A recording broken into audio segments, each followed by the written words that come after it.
घर में छोटी बहू का गृह प्रवेश हुआ और उसके साथ उसके दहेज का भी, जिसे देखकर हर किसी की आंखें फटी की फटी रह गई। जब से छोटी बहू के साथ इतना दहेज और कार को देखा है, तब से बस सास ससुर के पैर जमीन पर ही नहीं पड़ रहे हैं।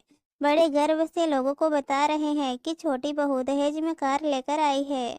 रोहन एक व्यापारी है। उनके घर में उसकी पत्नी सुनैना, बड़ा बेटा सागर और उसकी पत्नी सुनंदा है।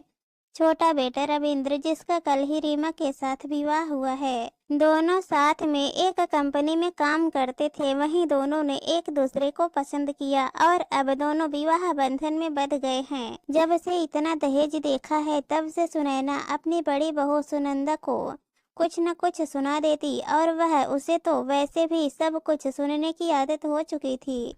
सुनंदा गरीब घर की बेटी थी। उसके माता पिता इतना दहेज नहीं दे पाए।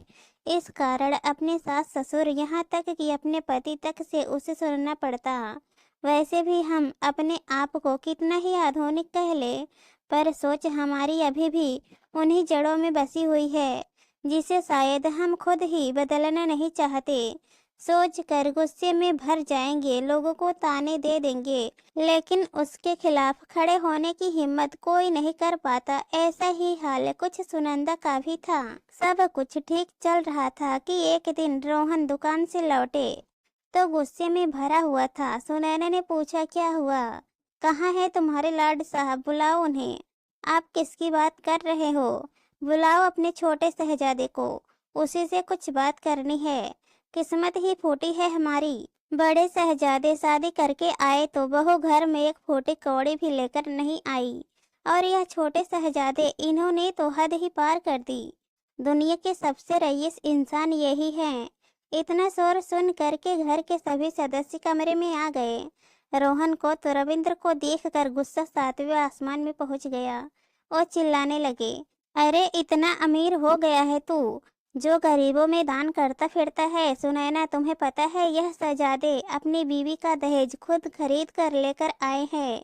रीमा के परिवार वालों ने कुछ नहीं दिया है, उसके लिए इसने लोन तक लिया है। हे भगवान, इतना बड़ा धोखा! जरूर इस लड़की ने ही कोई जादू टोना किया है। एक से बढ़कर एक मिल जाती हैं। जरूरत ही क्या थी इससे शादी करने की? पता नहीं लोगों की औकात नहीं होती है देने की, तो बेटियों की शादी करने को क्यों तैयार हो जाते हैं। अपने जाल में फंसा लिया मेरे बेटे को। धोखेबाज परिवार की धोखेबाज बेटी। बस माँ, आप मेरी पत्नी से बोल रहे हो, मैं भैया नहीं हूँ जिसके सामने आप उनकी पत्नी की बेइज्जती करती रहो और वह चुपचाप खड़े रहें। हाँ, मैंने दहेज खरीदा है, क्योंकि शायद आप लोगों की नज़र में दहेज से ही एक औरत का सम्मान होता है, इसलिए उसके मान सम्मान के लिए मैंने यह सब किया। अच्छा हुआ आपको पता चल गया। जब सम्मान बिकता है तो उसे खरीदने में क्या हर्ज है। अब आप लोग खुद फैसला कर लीजिए। इज्जत दोगे तो इज्जत मिलेगी, नहीं तो हम हमारा कहीं और बंदोबस्त कर लेंगे।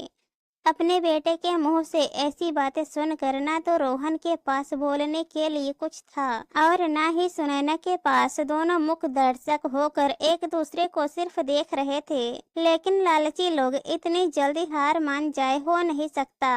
आखिर रविंद्र और रीमा को अपना बंदोबस्त कहीं और ही करना पड़ा। बेटा बहू तो गए ही, साथ ही और सामान भी चला गया, जिसके लालच में वो फूले नहीं समा रहे थे। दोस्तों, इस कहानी पर आप लोगों की क्या राय है, कमेंट में ज़रूर बताना। और अगर कहानी पसंद आए तो हमारे चैनल को सब्सक्राइब कर देना।